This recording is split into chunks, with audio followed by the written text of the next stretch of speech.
Okay. Five. So, first of all, I want to place a couple of singers. I won't, as much as I would like to play like lots and lots and lots and lots, I'll play, one has a short song, and another one I'll play part of a song, and another one I'll play a part of the song. So we have 3 different singers, and after each one, I'm going to ask you kind of what you think.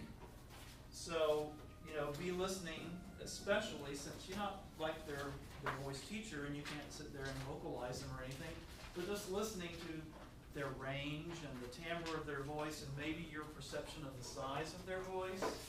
And then what would you classify this person as, just based on what you hear, okay? It's going to be so fun. Huh? It's going to be so fun. Well, I hope so. Yes, please. It's a lot of telling people. So we're gonna guess the song. Are we guessing Bach or are we guessing just? Whoops, wrong song. Are we Wrong guessing song. then? Wrong song. Gotta pull my shirt up. Wait, are we guessing Bach and Sir? It's definitely dry. I can do the ladies. No, okay, just listen. Listen, kind of get your impression, okay, like listen to the range that they're singing, listen to the timbre of their voice, okay, all right, and then we'll talk, okay? No, I don't want that song, I want this song. There.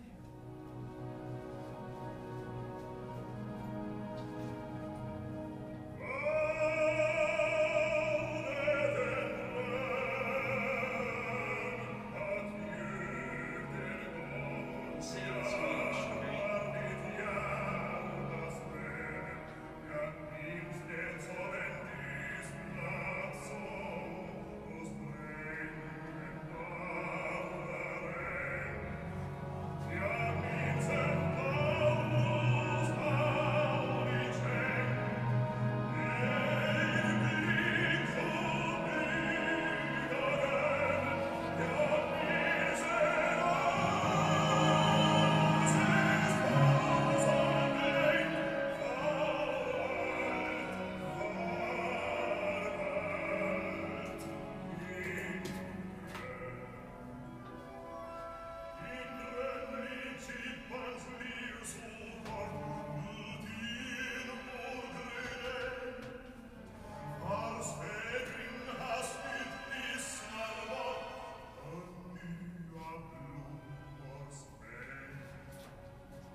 Okay, so range-wise, song goes from,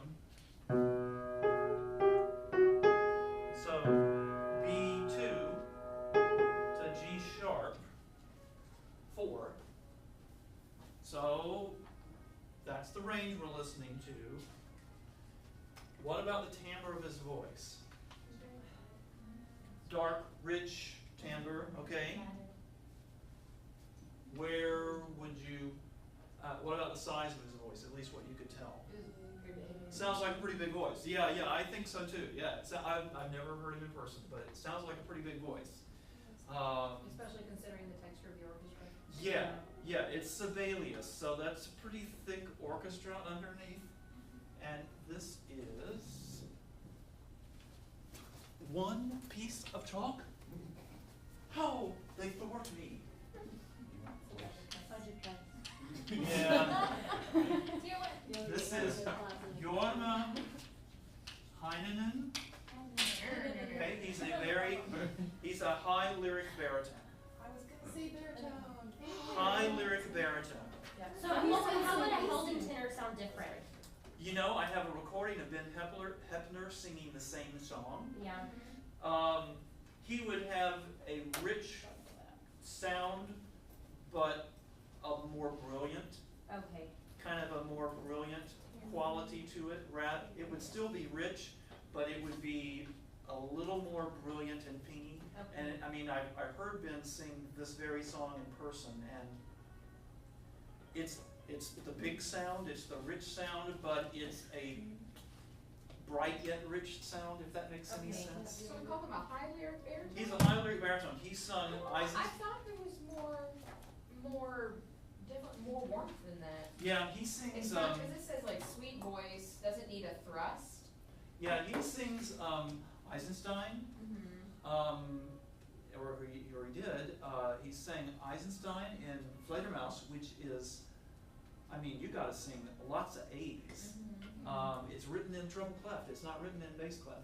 And he's sung Peleas, which is again one of those kind of baritone-y kind of roles. Okay, so it's this very rich timbre and big size voice, and yet he has this big extension up on the high, you know, and he's solid as a rock up there. You know, it's thrilling to hear it because you're going, is he gonna get there? Oh my gosh, you know. Alexi, was that a question or just a stretch? I have to elevate my head. Oh, It's okay. great. Oh. What is really distinctive of a Helden tenor is that pain, that Helden tenor is more comfortable. I think the big distinction between this kind of a baritone, a little high lyric baritone, and the Helden tenor is going to be just a little more comfortable staying up there longer. I mean, they're going to sing much the same range. They really are.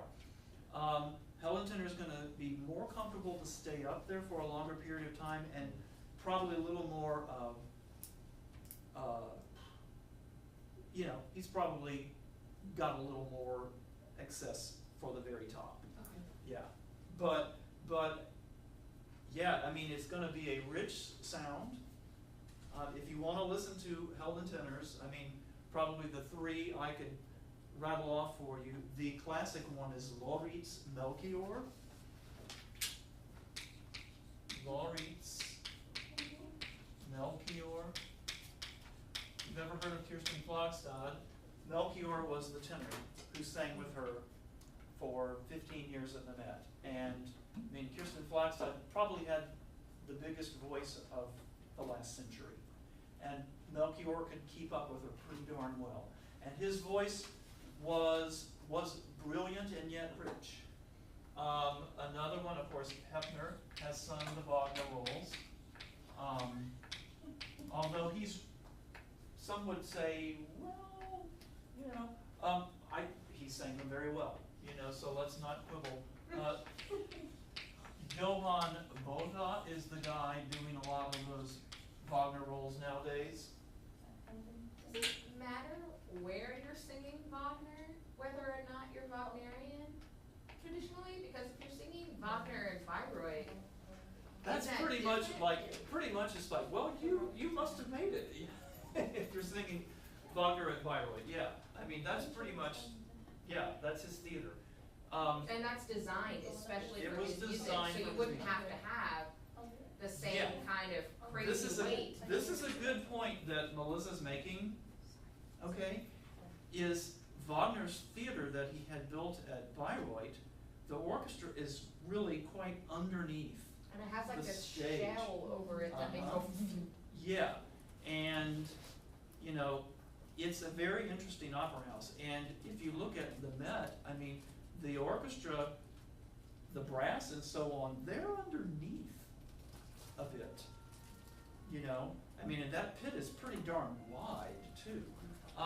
Opera houses are sensitive to the fact that, I mean, they're doing some things nowadays with subtle amplification oftentimes, but they've been sensitive to the fact that, you know, when you have 110 pieces down in the pit, not very many people can carry Yeah. that kind of Because two sustainment. different kinds of baritones could sing the same roles in those different houses. Yeah. Crazy. Yeah. Okay, so that was one, all right? So I gave away that, you know, what he was. The next one, you're gonna have to. All right, and I'm gonna kill the display because Get a hint. you might get a hint, and I don't wanna give a hint. Okay, give me my disc back. Okay.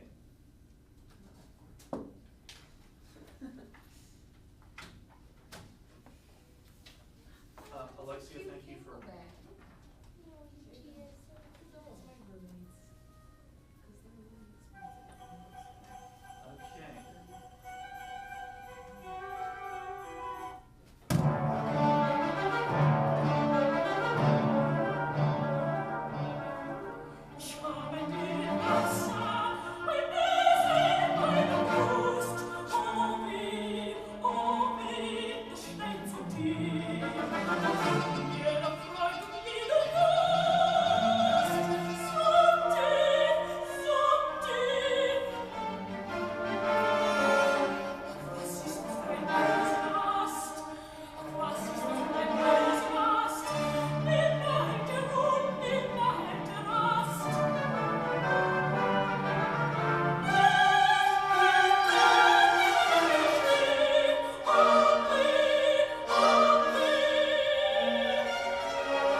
Okay, it's a little bit longer song, right? What do you hear? Some of you may recognize the voice, but Dramatic mezzo? Okay. No. I was gonna say Spinto too, Kate. Yeah. Is it Spinto? I'm not sure. Okay, She has let's talk about Okay. what are you hearing? Right, Yeah, it's pretty dry. It's pretty pingy voice. but it's powerful. Yeah, it's a big It's voice. got, well, of course, you know, you can do a lot of things in a recording studio. Mhm. I mean, Pavarotti recorded that Nessun Dorma recording that is famous, and he sang the role on stage one time. Hmm. I mean, one production. I prefer Yeah. Placido. Yeah. Anyway. Anyway. Anyway. Okay, so we have certainly a brilliant kind of voice. Okay, Yeah. range-wise, what are you hearing? The range isn't a soprano range, I don't think. No. But we didn't hear a very long clip, and that Yeah. was really neat, that's really neat. But Okay. you sing based on the songs. So like based Yeah. off that clip, it's like a mezzo. Just a strong low.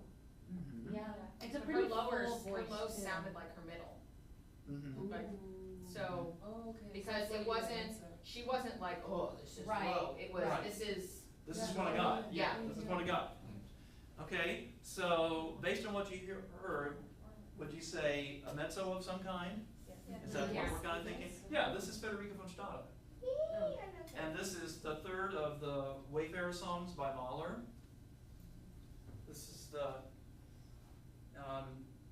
talking about, you know, I wish I had a knife and I could, you know, oh, stick it. isn't Fonstade, isn't she kind of, She was vision? kind of a vision. That's She- what- yeah. She sang Hannah in The Merry Widow. Hmm. She sang, I've got a recording of her doing the Mozart Alleluia. She does it down a step in E flat rather than an F. But She she did can roll fly off on the cultural. key. I heard her, she did a concert here in San Antonio, I don't know, 6 years ago, something like that. And she's from Corpus Christi. She grew up in Corpus Oh. Christi. Yeah, well, she's born in Corpus Christi. Oh, Yeah. Anyway, she opened the recital. Vedrai carino. She sang Vedrai carino. Yeah. And in fact, Zerlina is sometimes, I mean, you look at who is sung Zerlina Or Despina, even. or Despina. Yeah, 'cause Even Susanna, sometimes you'll see people who are lyric mezzos. yeah, Cecilia Bartoli did. Cecilia Bartoli sang And they Susanna. switch out, and she switched out the aria. and Oh, did- she sang Unmother she did Joy. Unmother, Yeah. yeah. So, some of those Mozart roles, because in Mozart's day there was no soprano, mezzo soprano. Everything was called soprano. I mean, you look at those original scores, you know, and He wrote it for Dorabella, specific people. Dorabella, it says soprano. Mhm. You know, Cherubino, it says soprano, because the term mezzo soprano did not exist in his day. But anyway, so yes, Flicka von Stade, kind of, you know. Or Flicka? Yeah, well, everybody knows. I'm not used to hearing her do something like Yeah, that. I've seen her do a master class. She was very charming. She's very charming. Yeah, it was in Philadelphia. She did a little master class and stuff. And I've seen her in a recital, and it's not a huge voice. I mean, it carries very well. But it wasn't a huge voice at all. And you kind of get that it's kind of a slender sound that carries, but it's not like, not the flood that you just heard with Heinemann, where it just sounds like this wall of voice just kind of. She's a lyric mezzo. Lyric mezzo, yeah, she's a lyric mezzo. Do lyric With mezzos color and curly. speedo sopranos usually have commonalities in sound? Lyric mezzo and, Speedo? no, more like the soubrette soprano. Yeah. Because Despina and Zerlina and Susanna are all soubrette soprano roles. And very often, you know, those are the ones that some of the high lyric mezzos sometimes sedition into. We're not talking about, you're thinking like the Verdi dramatic mezzo and the spinto soprano, because we talked about those the other day. Okay. Yeah, because like Grace Bumbry and Shirley Verrett both sang they sang Tosca, you know, but they sang all those big Verdi roles on Nerys and Okay. Eboli and so on. Basically all the stuff I did my freshman year was lyric mezzo. Okay, So so like you can have one that- more. that one is- One more.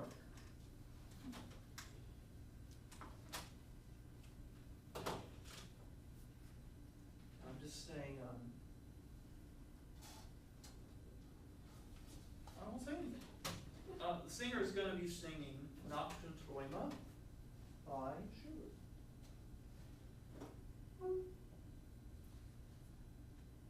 It's going to take you just a second to recognize the disc. There we go. 4.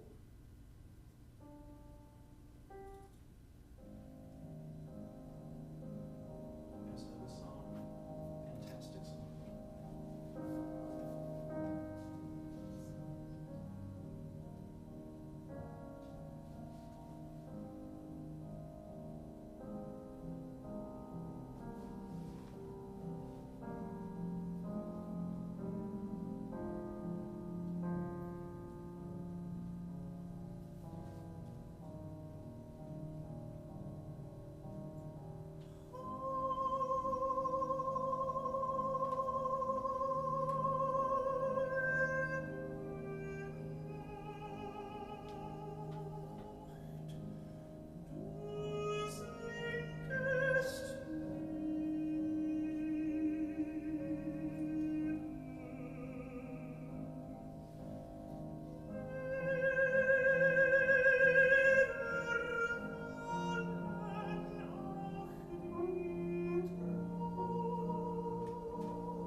I love this modulation.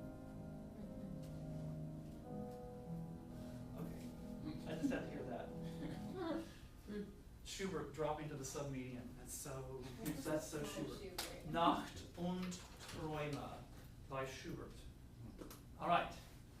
So, what'd you hear? Good for you. I have fooled classes before. With that one. That's David Daniels. Yeah.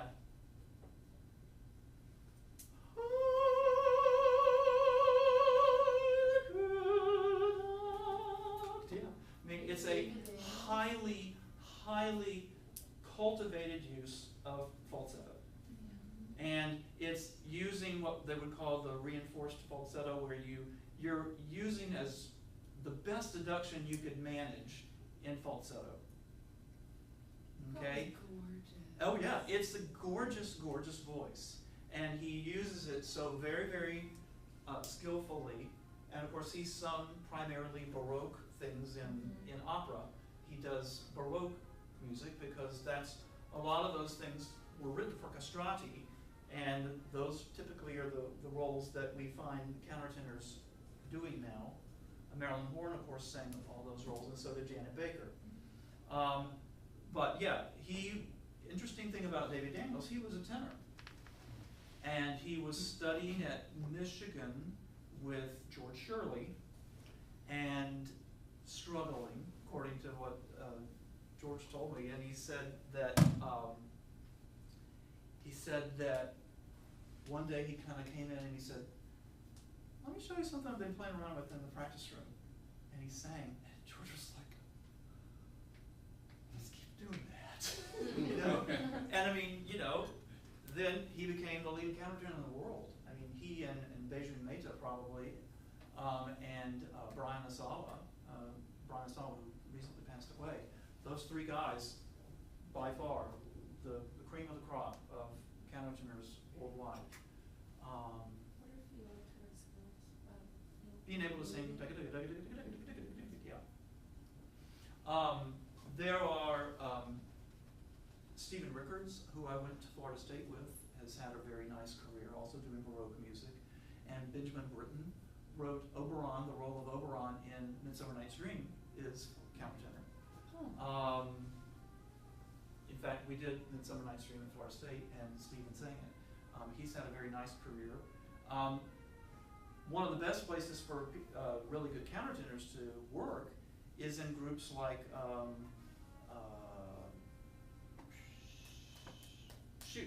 it was on the tip of my tongue. They're based in San Francisco. Chanticleer. Chanticleer, you know, the King Singers, some of those ensembles that do a variety of contemporary and early music. There's a lot of work for really good countertenors in those ensembles. Is there not a lot of work for countertenors? No, there is. You've got to be really good. Yeah. The hardest thing for countertenors is breath management. Being able to sing long phrases, and he obviously has figured that out. Chris Garcia, who did his undergraduate here as baritone, phenomenal countertenor voice. I mean, I told one or two of you guys, he was in my pedagogy class some years ago, and we were like, people were doing stuff, and people were like, "Come on, Chris, get up and do," you know, and he sang Quando, and I played for him. It's unfreaking believable, world class. Ask Dr. Allen, she'll tell you, absolutely world class sound as a countertenor. And yeah, I mean, his Quando was like as good or better than anybody I had in the class that was a soprano. It was really good. Is she singing countertenor stuff now? I don't think so. He's done some, but I don't think so. Another really good countertenor, well, I don't know if he's performing a whole lot nowadays. Anyway, What kind of mindset Never is a mind. countertenor most similar to? Probably, that's hard to say. It's going to really depend on their capabilities and stuff. But what was the thing that keyed you into that was a countertenor? There's something about the way they go up. There's the quality. No, it was the timbre. The timbre? Yeah, and maybe a little bit of the onset. That's where I hear it. You hear right at the onset, there's like just a little something. It's like, It's, different. that sounds a little strange, you know. But he has a lovely, lovely voice. David Walker is another really good one. I guess he's still performing. I heard him years ago, and he was like really coloratura, fantastic coloratura stuff that he could do. Okay. Well, that's groovy. You guys were doing a really good job with that. And, you know, that's the kind of thing, if you want to nerd out as, and you should, because this is really, really, it's great. You know, when you're sitting there and listening to really good singers and stuff, is just listen to them and, okay, why did they get put into this category? why does their voice seem to fit this rep? You know, and just listen to different singers sing the same pieces and stuff. We had some baritones here some years ago, and I mean, they'd be in the lounge, and okay, they'd have YouTube. Okay, I got Leonard Warren. Okay, I got Cheryl Milnes. I got, you know, Lawrence Tibbett, and they were listening to Robert Merrill. You know, they were listening to all these great baritones. You know, and American, and you know, like hearing them all sing the prologue to Pagliacci. And you know, listening to their high notes, and okay, listen to this phrase, and that's where you, I mean, gosh, you learn so many great lessons from that kind of stuff. So some of these are like, they're like comedic tenor and a comedic bass. Is that like actually a voice type, or is Oh it? yeah. Oh. Oh yeah, So yeah. is There like are a comedic roles. soprano? There are roles written for that voice. The basso buffo roles. I mean, of Rossini's operas. Well, Leporello is sometimes kind of considered, yeah, the buffo. Yeah. So is it more that like you're like a bass but you're funny and you go into it, or is it like you're a bass, you fit this voice type, so now be funny? It's a lot of things. It's a lot of things. Oftentimes, the ability to do rapid patter, you know, Right. do rapid text stuff. So Bartolo in Barber of Seville by Rossini Yeah. is quintessential basso buffo role. Okay. And it doesn't necessarily have to be the most beautiful sound. But it's one of those personality and look and voice Okay. things. A lot of the basso buffos are kind of bass baritones, a lot of them. I've got a good friend, Ashraf Suwaila. You can look at him on YouTube and stuff like that. And he goes around singing all those Rossini, because he's got great facility. He's got an amazing falsetto too.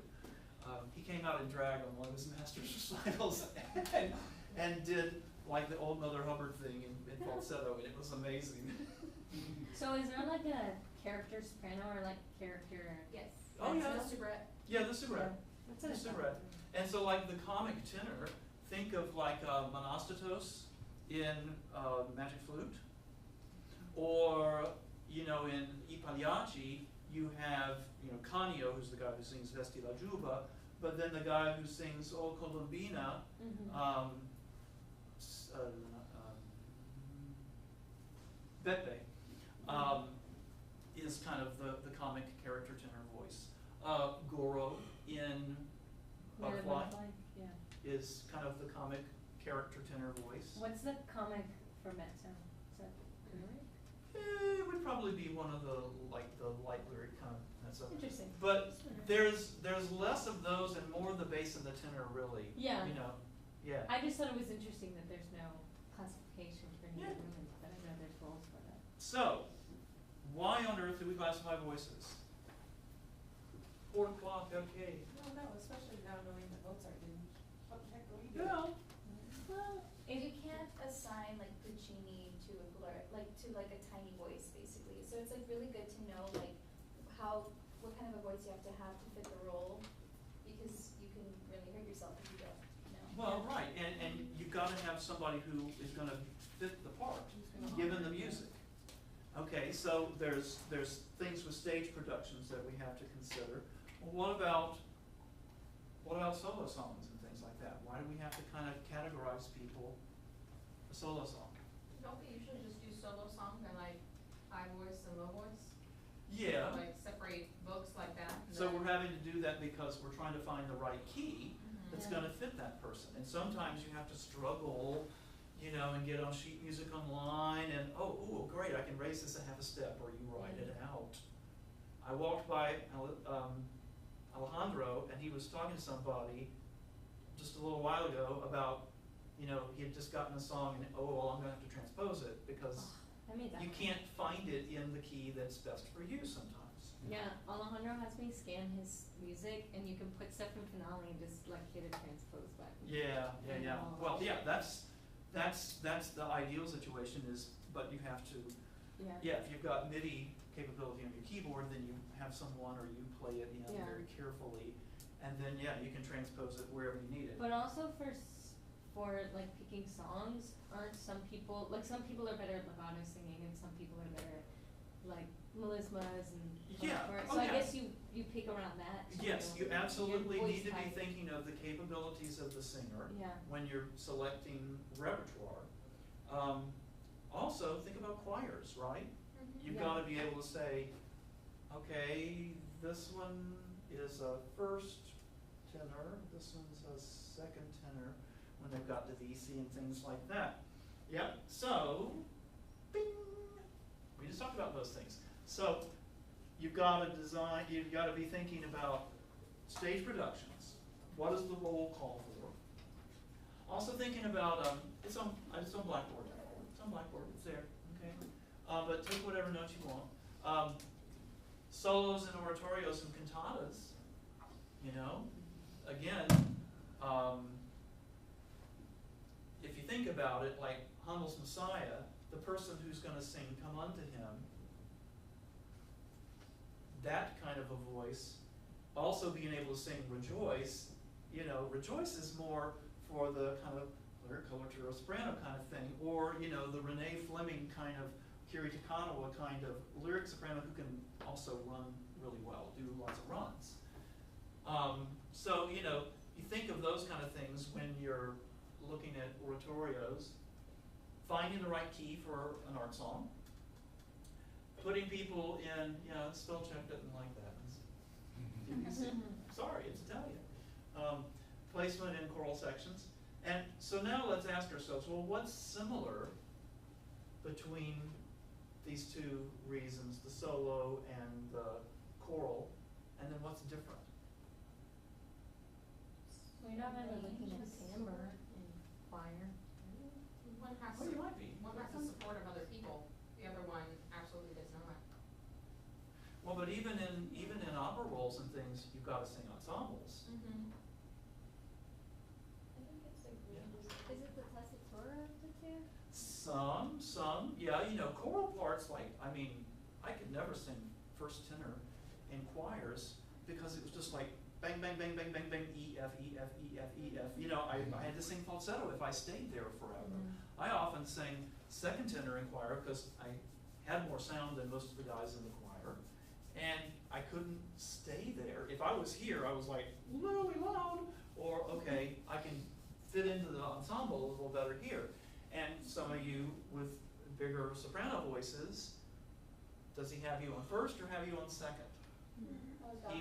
He might switch around, right. On this piece, I really need full sound on the firsts, you know, and so I'll put that bigger voiced person on it. But on another piece, that's going to be too overwhelming. It's you know, they have to really sing out if I put them on first soprano on this piece, so I'll have them on second on that piece. So a smart choral director is going to flex those things around depending on the music. So here's some similarities. Obviously you want to find the best fit for that singer so that they're going to be healthy, because the wrong tessitura can kill you vocally. And so that the singer in question can perform at their very best. If you're more comfortable vocally, then you're more likely to be able to be expressive, you know, sing for a much longer time, okay? And also similar, as we were just talking about, you've got to be thinking about the ensemble fact of it. How are they going to interact with the other singers or even instrumentalists if it's a chamber work? Due to the size of their voice, the timbre of their voice, you know, on an opera stage, as you know, the differences go, it can be as much as, okay, we really need a tall guy for this part to look imposing, okay? Like the Count in The Marriage of Figaro, if they love it when they can find a guy who's like 6'3".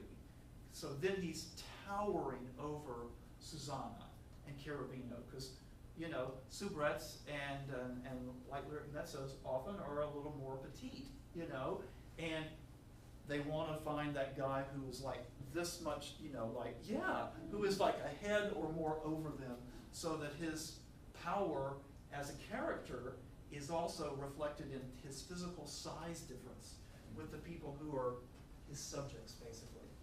So there's other things that weigh into it, and when you get into music theater and stuff, It's like, can you dance? Okay, you get this part. Do you have the look for this? You know, my voice, you know, there are a lot of people in musical theater that they would really rather not be the comic sidekick to the leading lady, but because they don't have the look of the ingenue or the leading lady, they're the comic sidekick instead, you know? So, you know, in musical theater, you really have those particular characters, okay? The ingenue, the leading older lady, you know, the comic sidekick, you know, the comic sidekick in Oklahoma, right? You know, I'm just a gal who can't say no, right? You know, while Lori is the ingenue who gets to sing out of my dreams, all right? So physical look, as well as timbre, as well as can you move around and dance real well on stage? You know, you want that high energy, bubbly person to be your Susanna or your Despina, because that's what the role calls for. You don't want the person who walks into their audition, hi, I would like to sing. No, you want that person who comes in, good morning, hi, I'd like to sing this, you know, who is like always got that bubbly energy. So those things really make a conscious or subconscious effect on people when they're casting.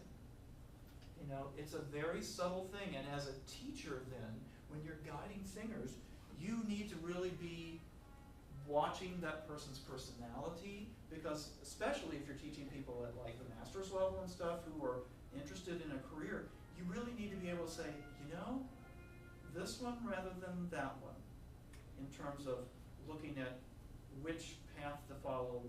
Because vocally it might be really kind of, I could go either way, but it's really, do you look like this? Is your personality like this?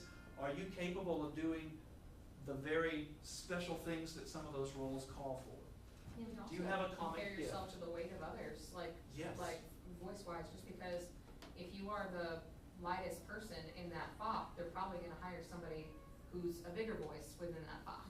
Maybe, yeah. It depends on the house. Depends on the house that you're singing in. So there's so many things that go into this. Okay, so what determines my voice type? We've got a couple different factors. We've already kind of touched on some of these. Some of the primary things, how long are your vocal folds? Because that's going to determine ultimately on a just baseline physiological level, all other things being equal, what pitches do you have access to, okay? Or what do you have the potential to have access to? I mean, I can vocalize up C sharp and D, you know. It's not a big sound, you know, so I'm never gonna sing Che Geli Domenina anywhere, but I'm, you know, but singing Mozart and Donizetti, you know, love it. Fits me very easily. You know, I'm a leggero kind of tenor. That's just my thing. Also, the length of your vocal tract, and its volume, you know, so your formant frequencies, which is then going to determine your timbre to a large degree. Okay. So some of the secondary things on a physiological level, like how strong is your TA muscle? And you think, well, how could that weigh into it? Well, that's the difference between the person who can sustain the high tessitura, say like in Mozart, where the tessitura kind of sits right here, versus the person who they can sit here and then leap up and have a huge, powerful high note, and then they need to kind of come down, and then they can leap back up. So think of Mozart versus Puccini. You know, the person who has that explosive kind of whoa, but they can't sustain that high tessitura quite as comfortably as the person who sings Mozart, or even Richard Strauss often sits high, you know, and kind of soaring, while, you know, Puccini is a lot of this, you know. So the strength of that TA muscle is going to weigh into that. Thickness of the lamina propria. These are things that, of course, we don't have any way to know until you're dead, frankly. But people who have a thicker lamina propria are able to do real subtle dynamic changes like the messa di voce. If you've always struggled with the messa di voce, your lamina propria may not be as thick as some other people. They have more leeway because their vocal folds are able to keep that rippling, lovely wave going regardless, basically, of, you know, while the person who doesn't have quite that thick of a lamina propria, they've got to really be adjusted just right, you know, resonance-wise and so on.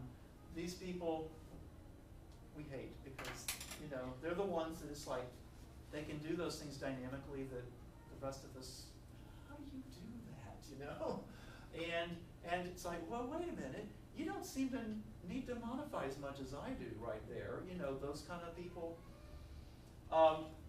Muscle fiber composition, you know, the fast twitch versus slow twitch, if you remember that from early on in the semester.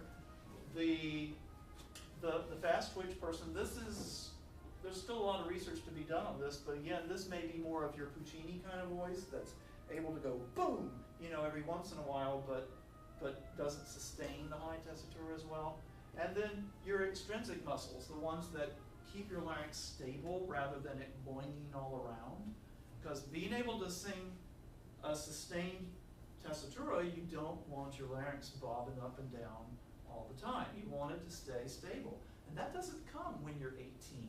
You know, that's more of the grad school thing when those things are really mature and keeping your voice more stable as you sing throughout your range. Okay. So, we've already kind of talked about this a little bit. What are my options? Well, just the range, timbre, tessitura, where are those register bridges? At least in terms of the voice part of classifying people. So let's take their appearance and their ability to dance and do they have that bubbly personality off the plate for just a second. Let's just talk about the raw voice. So the most accurate thing, as we've talked about, is the register bridge things, and probably that in combination with the tessitura, because you know your range. I mean, first thing in the morning versus late in the afternoon. Your timbre can be very much affected by how you think of yourself, your self-concept, and you know a teacher can impose a certain preference on you that can have an effect on your timbre. Now, granted, then that's going to affect these other things. Tessitura certainly can be affected by technical choices that you and your teacher are making. I remember I had been singing too heavy and my passaggio area was like here, and then I went to Dosher and she got a lot of that extra pressure and weight out of my voice, and it shifted up almost a step, you know, and suddenly it's like, oh, so singing Handel and Donizetti instead of trying to sing Puccini. And my voice felt a whole lot easier and more comfortable. Bless you. Thank you. Okay, so a lot of these things are subject to training, but these two, tessitura and the register bridge things, seem to be probably our most accurate, because where are you the most comfortable? Where do you have the best dynamic range? Which is why that voice range profile thing is kind of cool, because you can see, well, where do I have the best dynamic range? And then where those transition points are, because, you know, if you've got a piece like Simonier that sits on E flat, and if that's where your register transition is, that's an awkward piece to sing, you know? If your register transition is D and E flat is like, okay, I'm over the bump, well, that's a different matter. Or if your register transition is above that, well, should you be singing Simonier in the first place? Maybe you're more of like, you know, Fior di Legge rather than Dorabella. Okay, very quickly. So we're going to combine all these things, right? And this is some of the things that weigh into it. And this is the really cool stuff. The voices on the margins, okay? Quickly go through it. The dramatic tenor, they've got a high voice, so their vocal folds are maybe a little shorter, but they've got a long vocal tract, long, big vocal tract, so they have a dark, high voice. Or the lyric mezzo, her pitch range is lower, so her vocal folds are a little longer, but she sounds bright, you know. The bass baritone, lower, but it's a brighter timbre. Okay, the soubrette soprano, this is my wife. High pitch range, but it's a little bit warmer sound than a coloratura, which has that bright silvery kind of sound, you know, and it's not as big and lush as like somebody who's a really full lyric, okay? So, you know, I mean, I think of Caitlin as a lyric soprano. Compare her sound to my wife's sound, which is soubrette, and then, I mean, Christine is the quintessential coloratura, you know, bright, high voice, able to just fly around all the time, okay? So then you start going, okay, I'm starting to see how this all works together, okay? So the danger of going by timbre is that you miss out on some of those really exciting voices, the dramatic voice, you know, like John Ray Watson, you know, I mean, that's like dramatic tenor voice. It's big, it's dark, and yet it's high. He's capable of singing really high. I mean, that's a thrilling sound when he's singing well. You know, and he, by a lot of people's standards, would have probably been trained as a baritone. But Dr. Olson very wisely said, no, wait a second. You're able to do this when you play by the rules, you know, you're able to do this. And suddenly his voice has a potential that you don't see a lot of those kind of voices. That's a rare voice to find. Or, you know, finding that person who really fits the niche, you know, for something else. The basso buffo, for instance. You're able to do patter and do the florid stuff, you know, rather than sing Zarastro, who is, you know, just basso profundo, okay? So you really have to know the lit. You have to listen to tons and tons of singers to do this. It takes a lot of experience, you know, and you've got to know so much rep. I mean, Mrs. Petchke, my gosh, she finds the most amazing pieces for people. It's like, where did you find that? You know, I mean, I know a lot of rep. I've helped put together a rep book. But she knows stuff. It's like, dang, where did you find that? You know, oh yeah, that's one of those Scarlatti cantatas. He wrote how many hundred Scarlatti cantatas, you know? And she went there and found it. So that's a real treasure trove when you find people who know lots of rap like that. Okay, we're done. Monday, you have observation duty. Oh, Okay. That's what we were trying to name yesterday, the other day. When I was like, what's the chicken aria? oh yeah. Chicken aria? The one he was talking about. Well, I thought of you because that night I went home and watched the opera, and My friend sang that, and the conductor said something about a theme of chicken aria, and it makes me laugh.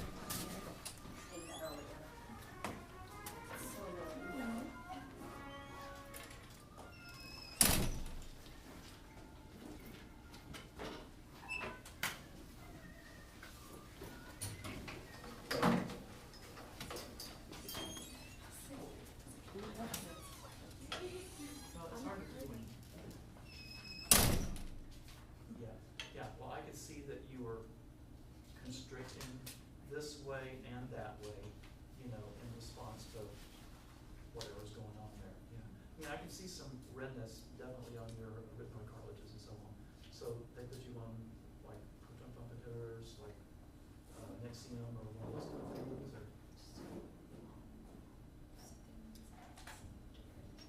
Oh, okay. Yeah. So they're trying to reduce the inflammation and then go from there. Okay.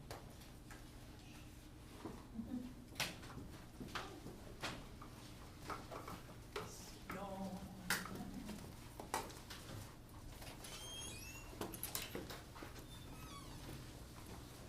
I did all my assignments I did before Thanksgiving, so. Oh, wow. Great. Check you out. Is that okay? That's fine. Okay, I was Early like, is- maybe he Early won't is like never a it. problem. Some teachers kind of give me an annoyed look when I hand them a lot of work early, and they're like, really? No, that's just fine. Okay. And I'm writing early on each one of them, so I remember that. Yeah, I just like to get things on No, that's fine, then you can focus on other things. relax at the end of the semester. Especially during Thanksgiving, that was my goal. Well, yeah, then you don't have to think about, oh gosh, I know. Yeah, now I know I'm done with that stuff. And I forgot to hand these things out. What things?